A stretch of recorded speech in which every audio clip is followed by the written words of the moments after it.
বৌদি জানো তো, আমার এই বাড়িতে না একা একা একদম সময় কাটতো না। তাই নাকি রিনা? তা কেন, তোমার সাথে কেউ কথা বলে না নাকি? হ্যাঁ গো বৌদি, কিন্তু আমি বেশ বুঝতে পারছি এখন থেকে আর আমার কোনো সমস্যা হবে না।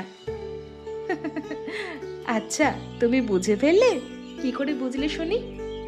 আমি বুঝতে পেরেছি, দাদা আমার জন্য খুব মিষ্টি একটা বৌদি নিয়ে এসেছে। তোমাকে আমার খুব ভালো লেগেছে গো বৌদি। এখন থেকে আমি সারাক্ষণ তোমার সঙ্গে সঙ্গে থাকবো। আর তুমি কিন্তু ঘরের যতই কাজ করো না কেন, আমার সাথেই থাকবে বেশিরভাগ সময়। আচ্ছা বেশ, আমার এত বড় ননদ যখন আমাকে আদেশ করেছেন তাই হবে, কিন্তু তার আগে তো তোমার সাথে আমাকে ভালো করে পরিচয় করতে হবে। তুমি বলো না বৌদি, আমার সম্বন্ধে তুমি কি জানতে চাও? তুমি তো স্কুলে পড়ো রিনা, তা তোমার কোন বিষয়ে পড়াশোনা করতে সব থেকে বেশি ভালো লাগে? জানো তো, আমার ভূগোল পড়তে খুব ভালো লাগে। কত দূরের দূরের কথা জানা যায়। আর সঙ্গে আমি খেতে খুব ভালোবাসি। আচ্ছা আচ্ছা বেশ, তাহলে তো হয়েই গেল। আমি তোমার জন্য রোজ নিত্য নতুন টিফিন বানিয়ে দেব। তুমি স্কুলে গিয়ে মন দিয়ে পড়াশোনা করবে আর ভালো ভালো টিফিন খাবে। কি মজা কি মজা! তুমি খুব ভালো গো বৌদি। জানো তো, আমাকে রোজ এক খাবার দেয় মা। আমার তো একদম ভালো লাগে না। আমার বন্ধুরা রোজ কত ভালো ভালো খাবার নিয়ে আসে। এখন থেকে আমি সবাইকে দেখিয়ে দেখিয়ে খাবো আর বলবো যে আমার বৌদি আমাকে রান্না করে দিয়েছে। তোদের তো বৌদি নেই, তাই তোদের কপালে আমার সুন্দর সুন্দর খাবার জুটবে না কোনোদিন। এতই যখন রান্নার কথা বড়াই করে বলা হচ্ছে, তখন হাতের রান্নাটি কেমন সেই পরিচয়টা তো আমাদের আগে পাওয়া দরকার। ঠিক আছে মা, আমি চেষ্টা করব আপনাদের সবাইকে আমার রান্না খাইয়ে খুশি করার। শুনে যা রাজেশ, তোর বউয়ের মুখের বড় বড় লেকচার। তোর বউ নাকি ভালো রান্না করে, একেবারে পাড়া মাথায় তুলবে এমন কথা শোনাচ্ছে একদিন এই বাড়িতে আসতে না আসতে। জানি না আরো কয়েকটা দিন কাটলে কি কি দেখতে হবে। বৌদি, তুমি তো দেখছি সত্যি সত্যি এত সকালবেলা উঠে রান্না করে ফেলেছো। আমি তো বিশ্বাসই করতে পারিনি। তুমি জানতে আমি সকালে উঠে স্কুলে যাই? তা জানবো না কেন? তুমি আমাকে এত ভালোবাসো আর আমি তোমার সম্বন্ধে এতটুকু খোঁজ রাখতে পারবো না? এখন স্কুলের দেরি হয়ে যাচ্ছে, এই নাও, এটা তাড়াতাড়ি ব্যাগে ভরে নাও। হ্যাঁ, তার আগে বলো তুমি কি দিয়েছো আজকে? আজকে আমি তোমার প্রিয় খাবার লুচি, আলুর দম আর পাঁপড় ভাজা দিয়েছি। তোমার পছন্দ হবে তো? বৌদি তুমি খুব ভালো। এখানে মাত্র একদিন এসেই তুমি আমার পছন্দটাও জেনে ফেলেছো। আচ্ছা, কিন্তু আজকে খেয়ে এসে কিন্তু বলতে হবে কেমন লাগলো। আমি তো শুধু আজকে মনে মনে আমার স্কুলের টিফিনের সময়ের জন্যই অপেক্ষা করে থাকবো। ছি ছি, এমন কি বলতে আছে? মন দিয়ে কিন্তু তুমি পড়াশোনা করবে বলে দিচ্ছি, না হলে কিন্তু তোমার এই বৌদি খুব কষ্ট পাবে। আমাকে তুমি ভালোবাসো তো? হ্যাঁ গো, খুব ভালোবাসি। তাহলে আমার কথাও শুনতে হবে, পড়াশোনায় কিন্তু একদম ফাঁকি মারবে না। এখন যাও যাও, তাড়াতাড়ি যাও, দেরি হয়ে যাচ্ছে। ঠিক আছে বৌদি, আবার দেখা হবে একটু বাদেই।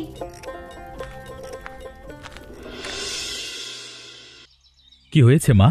এতদিনে তুমি তো কোনোদিন আমাকে এরকম গোপনে ডেকে সংসারের কোনো কথা বলতে চাওনি। গুরুতর কিছু হয়েছে নাকি?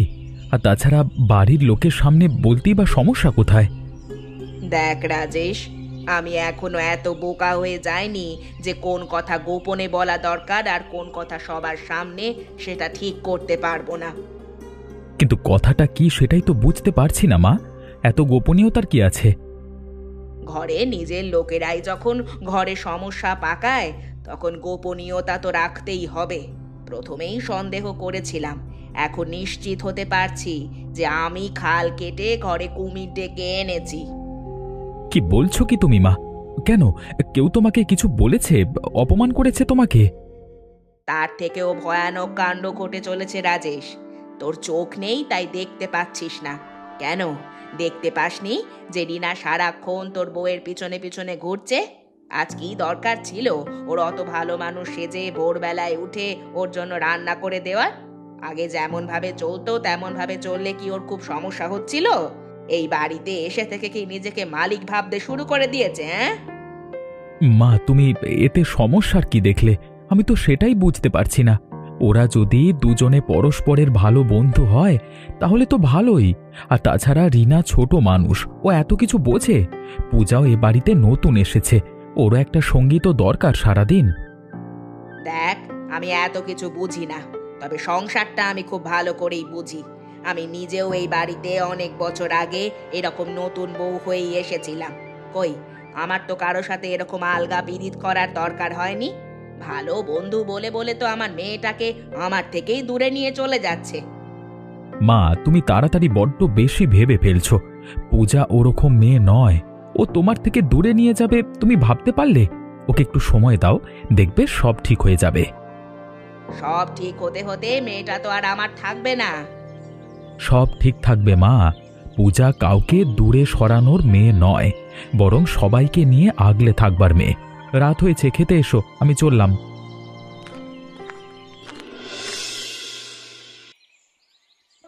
কি গো দিদি, বলি তোমাদের কেমন সব চলছে সংসার? শুনলাম নাকি তোমাদের ঘরে নতুন বউ এসেছে। তাহলে তো একেবারে এখন আর তোমার পা পড়ছে না মাটিতে মনে হয়, হ্যাঁ? ও মা গো, এ আমার কি সৌভাগ্য! তোমরা দুজনে মিলে আমাদের বাড়িতে এসেছো। ঠিক আছে ঠিক আছে, এসো এসো, ভেতরে এসে বসে গল্প হবে। কিন্তু তার আগে যে আমি খুব খেতে ভালোবাসি। হ্যাঁ দিদি, তুমি তো জানো যে তোমার জামাইবাবু কেমন পেটু। তার নতুন বউ ভালো ভালো রান্না বান্না করতে পারে তো, নাকি এখনকার মেয়েদের মতো হাত পা গুটিয়ে বসে থাকে? এখনকার মেয়েদের যা স্বভাব, চোখেও দেখতে ইচ্ছে করে না, বাবা গো। হ্যাঁ, তা ভালোই করে, তোমাদের খেলে ভালোই লাগবে।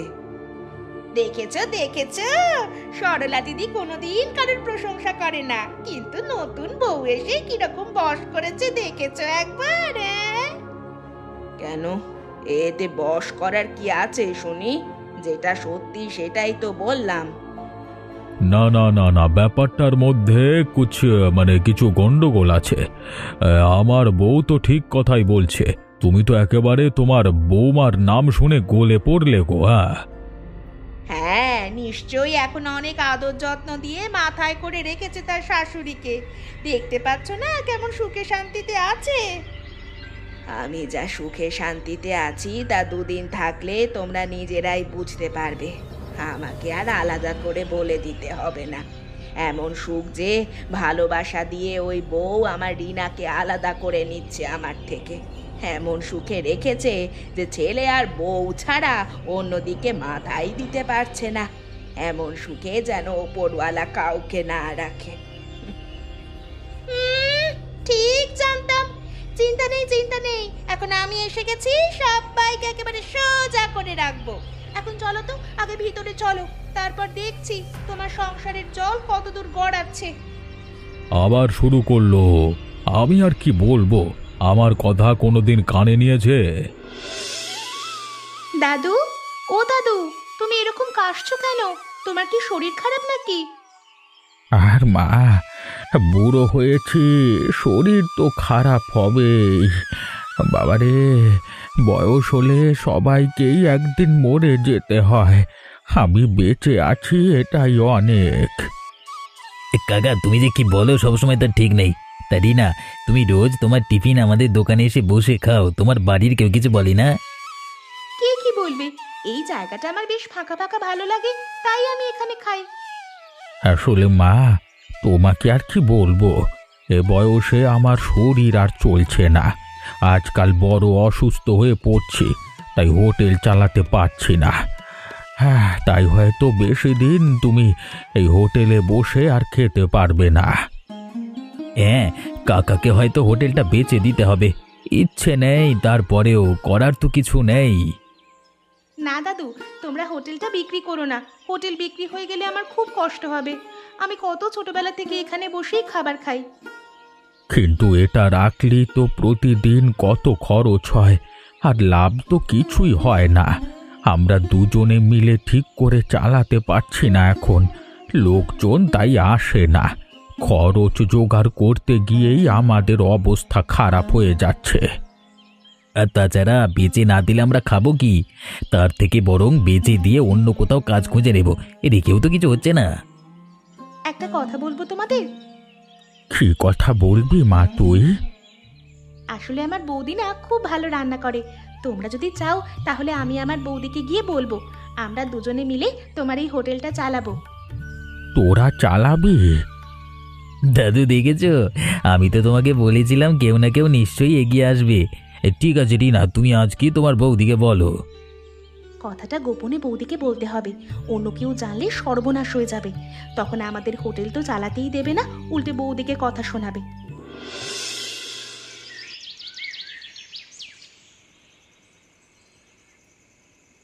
বৌদি, আমি খুব গোপনে লুকিয়ে তোমার কাছে এসেছি, একটা কথা বলবো তোমাকে। আরে রিনা, এত ইতস্তত করার কি আছে? তুমি তো বলেছিলে যে এখন আমরা বন্ধু, বসো। কি হয়েছে রে রিনা? আজকাল খুব পাকা পাকা কথা বলছিস তুই। বৌদি, তুমি খুব ভালো রান্না করো, কিন্তু এই বাড়িতে দাদা ছাড়া কেউ তোমার প্রশংসা করে না, আমি জানি। তাই আমার মাথায় একটা ভালো বুদ্ধি এসেছে। কি বুদ্ধি? জানো তো, আমি অনেকদিন আমাদের স্কুলের পাশের একটা বুড়ো দাদুর হোটেল আছে, সেখানে গিয়ে টিফিন খাই। গ্রামের লোকে বলে হরিরাম কাকার হোটেল। আসলে দাদু বুড়ো হয়েছে তো, তাই হোটেলটা চালাতে পারে না, ওরা ওটা বিক্রি করে দেবে ভাবছে। আর তুই কি ভাবছিস? না মানে বৌদি, তুমি তো খুব ভালো রান্না করো, তাই আমি আর তুমি দুজনে মিলে যদি হোটেলটা চালাই তাহলে তোমার রান্নারও সম্মান হবে, আর দেখবে আমরা দুজনে মিলে হোটেলটা খুব ভালো করে চালাতে পারবো। আমাদের পরিবারের জন্যও তো সেটা ভালো হবে, বলো? তুই যেটা বললি সেটা তো আমি বুঝতে পারলাম, কিন্তু তোর মা মানে আমার শাশুড়ি মা রাজি হবেন তো? তার আগে দাদা, তুমি রাজি তো? আমি রাজি আছি। আমি পূজাকে সব সময় বলে রেখেছি যে ওর স্বাধীনভাবে যেটা ভালো লাগে সেটাই করতে। ঠিক আছে, মাকে যদি না জানাতে চাও তাহলে সাবধানে করতে হবে, আর মা যদি জেনে যায় তখন সেই অনুযায়ী কল্পনা করা যাবে। তাহলে আমাদের নতুন কিছু একটা চিন্তা ভাবনা করতে হবে, এমন খাবার যেটা এদিকের কেউ এর আগে খায়নি। যেমন ধরো 7 রকমের মুরগির ঝোল। ঠিক আছে, তাহলে কাল থেকেই শুরু করা যাবে। ঠিক আছে বৌদি, আমি এখন যাই, মা জানতে পারলে গন্ডগোল হয়ে যাবে। তুমি আজকে শুয়ে পড়ো, কালকে এ নিয়ে কথা বলা হবে।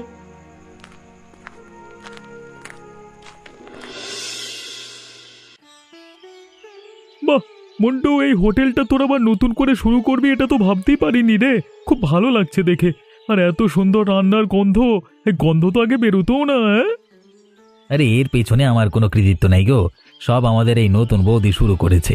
রান্না তো বৌদি নিজেই করছে। হ্যাঁ, আপনারা আসুন, আজকে খেয়ে দেখুন, ভালো লাগলে অবশ্যই প্রতিদিন আসবেন। আর আমরা ননদ বৌদি মিলে আপনাদের জন্য 7 রকমের মুরগির ঝোল বানিয়েছি।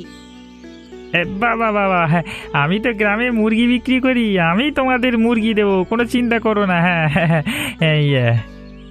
তার আগে তোমরা তাড়াতাড়ি এসো, সবাই খেয়ে নাও, ঠান্ডা হয়ে গেলে আর খেতে ভালো লাগবে না।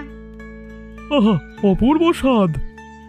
হ্যাঁ গো, আমরা মাত্র এই কজনই এসেছি, বাকি গ্রামের লোকেরা জানলে তারাও আনন্দ করে খাবে। আগে এই হোটেলে যা ভিড় হতো তার দ্বিগুণ ভিড় হবে এবার থেকে, বুঝতে পারছি। হ্যাঁ, তবে ওই কথা হয়ে গেল, কিন্তু আমার থেকে মাংস নিতে হবে। হ্যাঁ আচ্ছা কালুদা, তাই হবে। আমি তো কোনোদিন ভাবতেই পারিনি আবার আমরা হোটেলটা নতুন করে শুরু করতে পারবো। তুই তো শুধু ভাবছিলিস হোটেলটা বিক্রি করে দেওয়ার কথা, দেখলি তো নতুন বউ কেমন করে হোটেলটা শুরু করলো আবার। এই জন্যই বলে হাল ছেড়ে দিতে নাই কখনো। ঠিক আছে, তোমরা কিন্তু সবাইকে বলো তাহলে। হ্যাঁ, এই তো আমরা খাওয়া দাওয়া করে সবাইকে বলবো, কাল থেকে দেখবে তোমাদের দোকানে লোক ভরে যাবে। হ্যাঁ উফ, হরিরাম কাকা জানতে পারলে বড় খুশি হবে। কাকার বড় প্রিয় ছিল দোকানটা, কিন্তু বয়স হয়ে যাওয়ার পর আর চালাতে পারছে না নিজে।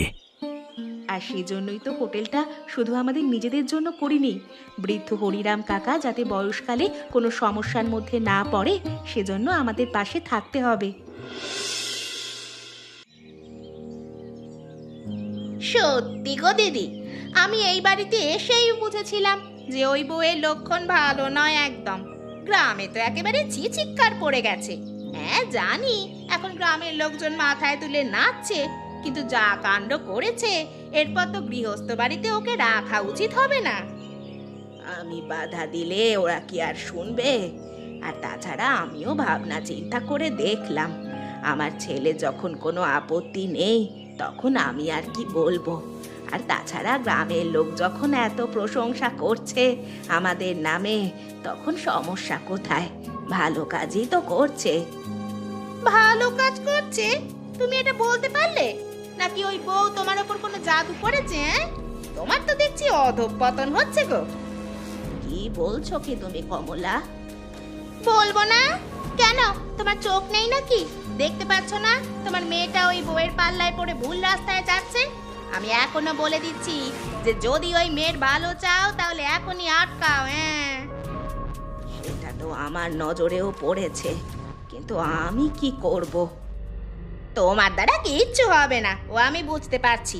যা করার আমাকেই করতে হবে। কাল একবার ওর ওই নাটকের শাক ঝোল বানানো শুরু করুক। ওর হাতে যদি গরম খুন্তির ছ্যাঁকা দিতে না পেরেছি, তবে আমার নামও কমলা নয়। না না কমলা, এটা একদম ঠিক নয়। দেখো, সে যাই হোক না কেন, ও আমার ঘরের বউ। আমরা তার কোনো ক্ষতি করতে পারি না। আমি আগেই জানতাম তোমার বাস্তব সম্বন্ধে কোনো জ্ঞান বিচার নেই, তাই তুমি আমাকে কোনো রকম বাধা দিতে আসবে না। এদের সাহস বেশি বেড়ে গেলে শাসনটা ঠিক রকম করতে হয়, আর আমি কালকে সেটাই করব।